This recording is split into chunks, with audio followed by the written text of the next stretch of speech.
Amigos televidentes, bienvenidos a Tribuna Liberal, un programa del Instituto Ecuatoriano de Economía Política, una institución dedicada al análisis de la política pública y a la difusión de las ideas de libertad. Amigos, no se olviden que también pueden ver este programa en el website del IEP, www.iec.org.es, donde pueden encontrar el historial de todos los programas de Tribuna Liberal. Esta semana, dado que el 9 de noviembre se celebró la caída del muro de Berlín, el fin del socialismo real, vamos a hablar acerca de esto, ¿no? Realmente, ¿quién derribó el muro de Berlín? Y para esto contamos con la presencia del economista Pablo Arosemena Marriott, director ejecutivo de la Fundación Ecuador Libre. Pablo, bienvenido a Tribuna Liberal. Gracias. Para introducirnos en este tema, ayer que conversábamos, justo yo te decía, oye, hablemos esto de la caída del muro de Berlín, ¿no? Y tú me decías, oye, pero no es caída, derribaron el muro de Berlín, ¿no? Y esto tiene muchas connotaciones de mucha importancia, ¿no? Porque es verdad, o sea, no es que se cayó solo, o sea, la gente lo derribó, la gente quería que ese muro se desaparezca, la gente quería que ese sistema desaparezca. Bueno, ¿qué me puedes decir de esta anécdota que es bastante interesante, ¿no? Sí, Carlos, como tú lo mencionas, tal vez lo más importante es decir que la caída del muro de Berlín en realidad no fue tal, no fue una caída, sino más bien un derribamiento, ¿no? La gente que empujaba por buscar su libertad, por buscar su porvenir, ayudó a tumbar ese muro. Si bien pues coincidió con ciertos movimientos sísmicos para que se resquebraje la estructura, pero lo que realmente sucedió ahí fue un derribo, ¿no? Lo que triunfó ahí fue la libertad por encima de la dictadura, el totalitarismo que se venía viviendo desde el 13 de agosto de 1961. Fueron, si no me equivoco, 28 años que duró ese muro, desde el 13 de agosto de 1961, que Nikita Khrushchev hizo que el Ejército Rojo haga el muro, hasta el 9 de noviembre de 1989, fecha que estamos celebrando, y es una fecha que es interesante porque hoy en día no solamente la celebramos como el derribo del muro de Berlín, sino como un día de la libertad, o el Día Universal, el Día Mundial de la Libertad. Esa es la fecha que hemos tomado. Y como tú también lo comentas, es importante destacar que ese día se evidencia el fracaso del socialismo real, que si bien es cierto, ese fracaso ya se lo había evidenciado teóricamente en los papeles, ya se lo había demostrado, como tú lo sabes, muchos años antes, muchos economistas habían demostrado que el socialismo, dado que no permitía la propiedad privada, no permitía que se formen los precios, era un sistema que no iba a permitir articular los diversos comportamientos, requerimientos y deseos de los ciudadanos, y en definitiva iba a fracasar. No iba a haber una asignación eficiente de los recursos escasos, pero bueno, eso que estaba en los libros, ya en el 9 de noviembre del 89 se demuestra en la práctica, donde ya era insostenible y se cae pues ese muro de la vergüenza, como también se lo conoce. Bueno, aquí el tema es que deje en evidencia algo que fracasó, ¿no? Ahora nos siguen vendiendo la idea del paraíso comunista, el paraíso socialista, el paraíso donde la intervención del Estado genera bienestar, genera mejores niveles de vida, y uno dice, oye, bueno, ¿cómo es que la gente presionó tanto y la gente fue la que derribó el muro? Así es. La gente fue, aparte de los par de sismos también, pero la gente es la que con pico y pala golpeaba y celebraba la caída del muro, porque realmente no funcionó. Tal paraíso socialista nunca existió, más bien fue todo lo contrario, fue un sistema esclavista y tirano, ¿no? Así es, y es importante decir que lo que realmente derriba el muro son las ideas, las ideas occidentales, las ideas de la libertad, de la propiedad, de la igualdad ante la ley. Son esas ideas y el efecto que tienen esas ideas sobre la sociedad, que es prosperidad, oportunidades, trabajo, empleo, inversión, mejores oportunidades para vivir en familia. Entonces son esas ideas, la fuerza de estas ideas occidentales lo que derriba el muro y lo que pone en evidencia, como decimos, la vergüenza y la realidad del socialismo, ¿no? O sea, el socialismo, dale tiempo y compite en matanzas con el cáncer y el SIDA, ¿no? Hay un famoso libro de unos sociólogos franceses, el libro negro del comunismo, donde ellos documentan las 100 muertes del comunismo, ¿no? Entonces, estamos hablando de una cosa seria, y como tú bien lo dices, es increíble que hoy en día hay personas que, por lo menos, hay unos que están dispuestos a promover las ideas que ocasionaron que se levante ese muro, las ideas del socialismo, o al menos no les parece que son tan malas, lo cual es igual de nefasto, ¿no? Porque son ideas que matan gente, o sea, son ideas que quitan oportunidades, son ideas que no nos dejan progresar. ¿Cómo afectó la caída del muro de Berlín, la caída del socialismo real al mundo? Porque aquí uno puede ver varias, los efectos de forma regional, ¿no? O sea, derivó en el fin del comunismo en Europa del Este y en algunos otros países. Sin embargo, ¿qué efecto tuvo a nivel internacional, en ámbitos académicos, en el ámbito político, en la política internacional? ¿Qué efecto tuvo el hecho de que este muro caiga? El efecto fue como una especie de bomba atómica intelectual, por así decirlo, una bomba de ideas, un resurgimiento de las ideas, un caer en la cuenta de que esa mentira que se había sostenido de que el socialismo podía ser viable, ya es que no daba más. Lo pongo con un ejemplo: 2 años antes de la caída del muro de Berlín, un prominente economista que aún está vivo, que probablemente todos los televidentes que han estudiado economía o alguna materia han cursado economía han estudiado un libro de él, el economista por excelencia Paul Samuelson, ya en la edición de esa época, del año 87, estamos hablando, 2 años antes de la caída y aquel socialismo y el derribo del muro, él hablaba de que el socialismo soviético podía ser viable, que estaba compitiendo con el capitalismo y que había demostrado ser un sistema eficiente. Entonces, cuando cae el muro, todo esto se pone en evidencia, ¿no? De que eso no era así, ¿no? De que las estadísticas no eran las estadísticas que decían de que los rusos vivían bien, de que la gente que estaba en la Alemania supuestamente democrática vivía bien, no era tal, ¿no? La gente no huye de países donde vive bien, ¿no? Y hoy en día, pues, es un poco también la lección que nos dan los migrantes que no van a Cuba, no se escucha de migrantes ecuatorianos que vayan a Cuba o Venezuela, más bien se sabe de que hay 700.000 migrantes ecuatorianos en España. Y lo paradójico de esto es que siempre se pone una máscara, ¿no? O sea, capaz son muy hábiles, marqueteros muy hábiles, ¿no? Porque se ponen República Democrática Alemana, o sea, o todos se ponen esto de estela democrática, ¿no? Aquí vemos algunas imágenes. Sí. Que nos has traído un DVD. ¿Qué es este DVD? Lo editó... Sí, es un DVD editado por la Fundación FAES. El DVD se llama La Revolución de la Libertad. Es acerca de un evento que ellos hicieron hace pocos años conmemorando esta fecha, esta fiesta de la libertad en el derribo del muro de Berlín. Entonces vemos ahí a Nikita Khrushchev, vemos algunas imágenes de lo que era en esa época. Tal vez podemos ir conversando y van saliendo algunas imágenes. Van saliendo esas imágenes. Todas esas imágenes representan todo lo que sucedió en aquella época y en los países comunistas, ¿no? Exactamente, todo lo que se vivía. Que a veces la memoria es débil, a veces las personas no se acuerdan realmente que esto recién pasó hace poco, no es que ha pasado hace muchos años, pasó hace poco. Así es, ¿no? Y tanto así que son 18 años, un joven de 18 años, un mayor de edad, probablemente no vivió esto aquí, era muy joven, era muy pequeño cuando se sentían los primeros efectos, entonces no recuerdan lo que era este muro de aquí. Le hablas de un muro, no tiene idea, pero es importante, ¿no? Porque yo creo que los liberales tenemos en la evidencia, tenemos en el ejemplo nuestro mejor aliado. Tenemos que saber explicarle a la gente por qué tenemos la razón, porque los liberales tenemos la razón, tenemos la supremacía moral. Nosotros defendemos un sistema que ayuda a que la gente viva mejor. Los contrarios defienden un sistema con muy buenas intenciones, pero que no ayuda a que la gente viva mejor. Y eso hay que explicárselo a la gente, eso hay que explicárselo. Desgraciadamente, o para dificultad nuestra, el socialismo es mucho más fácil de explicárselo a la gente. El socialismo se lo comprende de manera intuitiva, podríamos decir, versus las ideas liberales, que no todas son intuitivas. La gran mayoría de las ideas liberales son contraintuitivas, ¿no? Se alcanzan de manera científica, ¿no? Yo siempre doy el ejemplo de cuando si uno se vamos a la playa, aunque ahora pues ya no es parte de nuestra... Vamos a playas, mejor dicho, miramos hacia el horizonte, parados en la orilla del mar, nos da la impresión de que la Tierra es plana. Sabemos por ciencia de que la Tierra no es plana. No deberíamos sentirnos mal si pensamos eso, porque la humanidad lo pensó por miles de años. También podríamos pensar que la Tierra es el centro del universo y sabemos que no es así. Por ciencia lo sabemos que es así, que no es así. Y no deberíamos sentirnos mal porque la humanidad durante miles de años pensaba que la Tierra era el centro del universo. Entonces son conocimientos intuitivos. El socialismo es un conocimiento que se requiere intuitivamente. Nos parece de que si hay desorden alguien lo tiene que ordenar, si alguien no tiene, alguien le tiene que dar, y ese alguien es el Estado en ambos casos.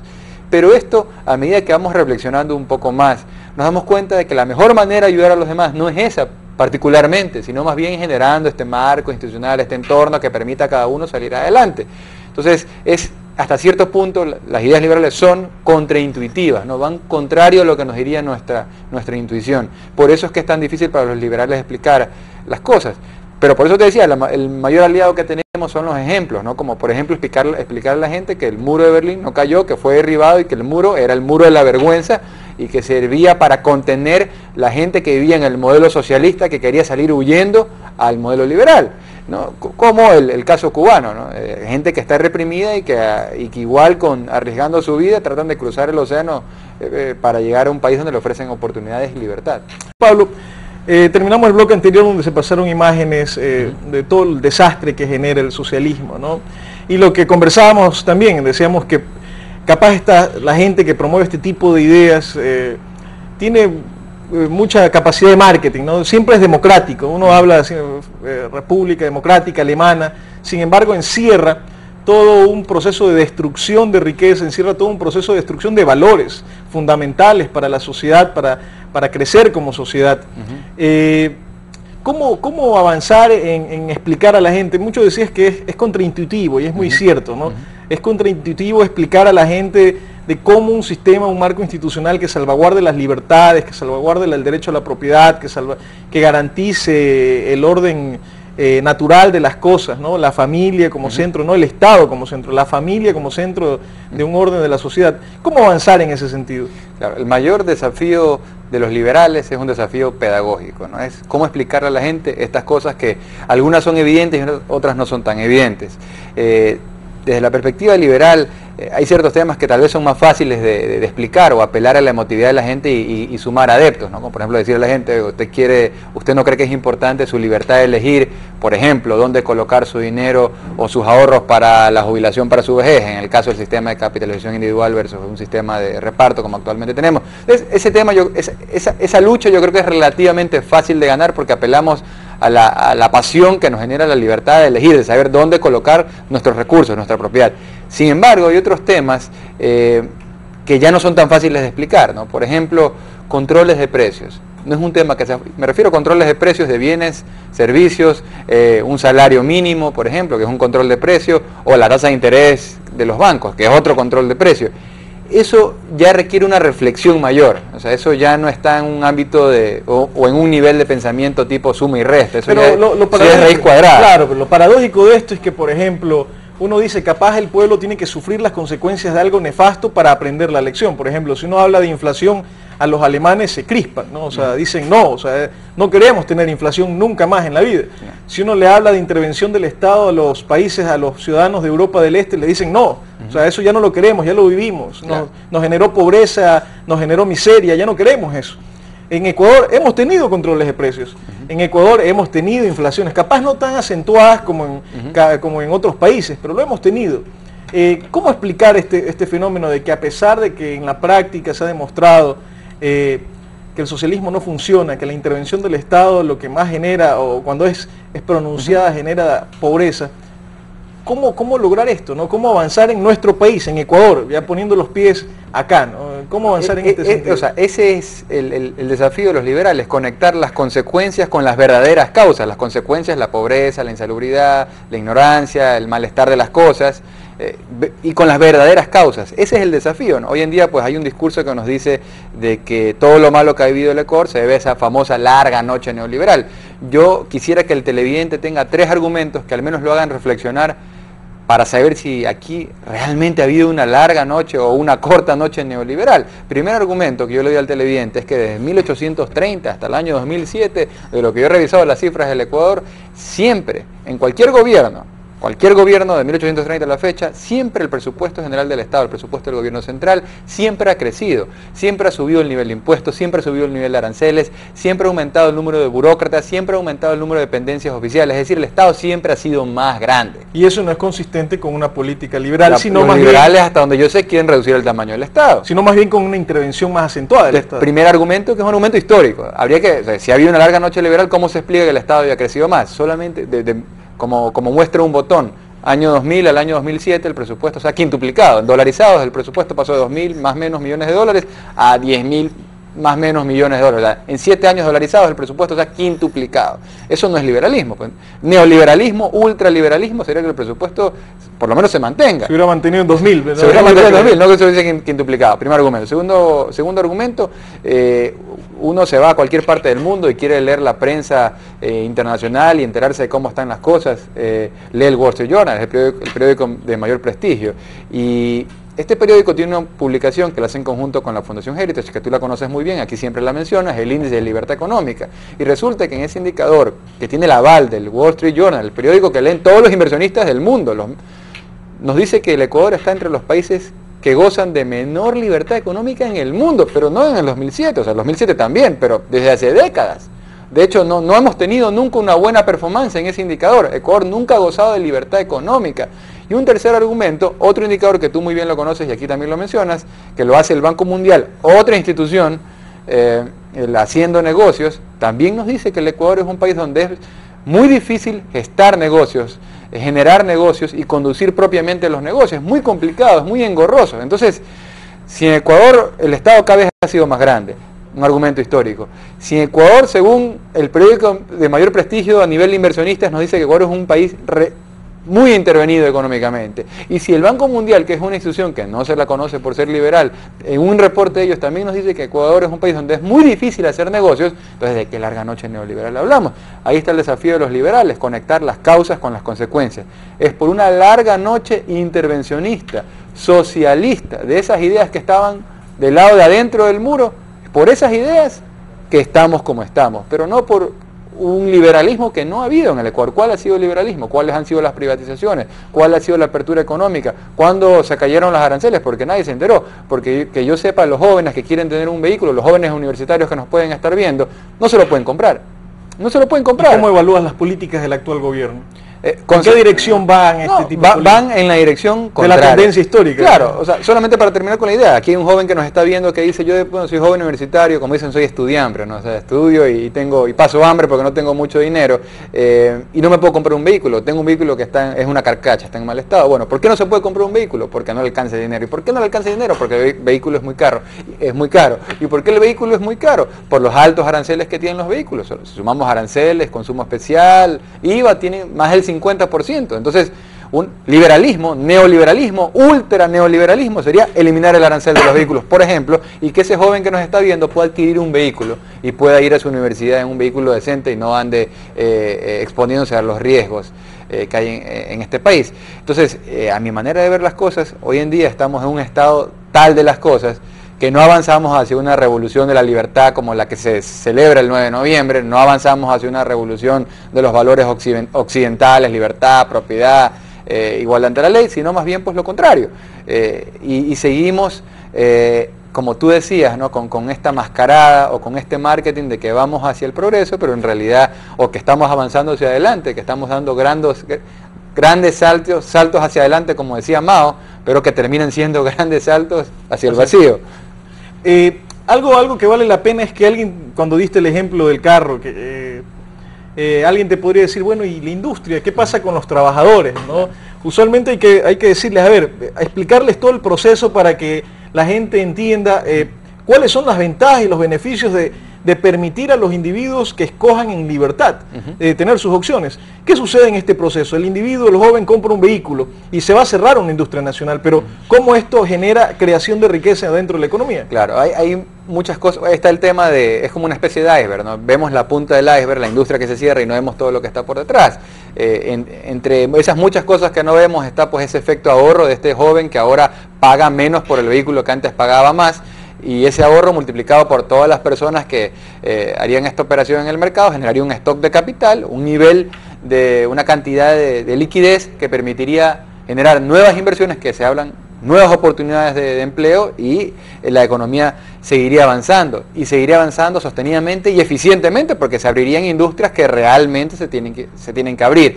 Eso por un lado, pero por otro lado, tal vez el mayor problema con el tema de los aranceles, ¿no? Uno de los mayores enemigos de la libertad es el arancel, ¿no? Es que el arancel destruye productividad, el arancel destruye creatividad, y la gente a veces esto no lo ve tan claro, ¿no? Yo solamente un ejemplo rápido, imaginémonos generaciones de señores que han estado trabajando toda su vida, familias han ahorrado, y cada vez que han ahorrado han podido dejarle una herencia mayor a sus hijos, hasta que después de muchas generaciones de familias que han ahorrado, este joven que ahora hereda una fortuna puede montar una empresa, puede estudiar, la empresa crece, la empresa va creciendo mucho hasta que se convierte en una multinacional, y esta multinacional ahora dedica parte de sus recursos a tener un departamento a pérdida de investigación y desarrollo. Y así han pasado, como te digo, 100, 150 años desde este primer campesino que ahorraba y trabajaba toda su vida hasta este joven que ya es dueño de la multinacional con todo lo que ha heredado y tiene este departamento de investigación y desarrollo a pérdida. Y después de 10 años de tener este departamento de investigación y desarrollo, logra un descubrimiento, una innovación tecnológica, y logra hacer que una computadora que era del porte de esta sala de entrevistas sea del porte de, qué sé yo, de mi mano. Logra toda esa investigación, esa innovación tecnológica, logra eso de ahí. Y la exporta a diversos países y empieza a recuperar su inversión durante todos estos años. Pero ¿qué sucede? Que llega al Ecuador ese producto tecnológico y un burócrata de un solo plumazo, así, de un solo zarpazo, decide que ese producto, que durante tanto tiempo y con tanto esfuerzo se había logrado reducir su tamaño y su valor, ahora valga 10 veces más. Es decir, valga lo que valía cuando era del tamaño de esta sala de aquí. Entonces, realmente se destruye toda la productividad, se destruye toda la innovación. El arancel destruye todo el esfuerzo de quienes están dispuestos a innovar para que la gente viva mejor. Y lo peor es que esos son los beneficios que luego no los ven los consumidores, ¿no? Después de todo, las ideas liberales son ideas por los consumidores. Esto es un poco lo paradójico, se acusa al liberal de a veces de ser un liberal mercantilista pro-empresario, pero nada más alejado de la verdad. El liberal es pro-consumidor y más bien el socialismo es pro-empresario ineficiente. Amigos televidentes, el 9 de noviembre celebramos el Día de la Libertad, algo que deberíamos tener como lección todos los ecuatorianos, los sudamericanos, el mundo entero. Si bien nosotros queremos un cambio debe ser para mejor, y para eso debemos tomar las lecciones que nos da la historia, nos da la ciencia económica, nos dice cuál es el camino a seguir, ¿no? Estas lecciones del 9 de noviembre, estas lecciones acerca de cómo obtener un mejor nivel de vida, que ya lo aprendieron los países de Europa del Este, que ya lo aprendió Irlanda, que lo aprendió España, que lo aprendió Italia, que lo aprendió Estados Unidos, Holanda en su momento. Debemos también coger y agarrarla nosotros los ecuatorianos para avanzar hacia un futuro mejor. Y esperemos que este Día de la Libertad que se celebró el 9 de noviembre sea un punto de partida para reflexión positiva de los ecuatorianos hacia avanzar hacia un mejor Ecuador.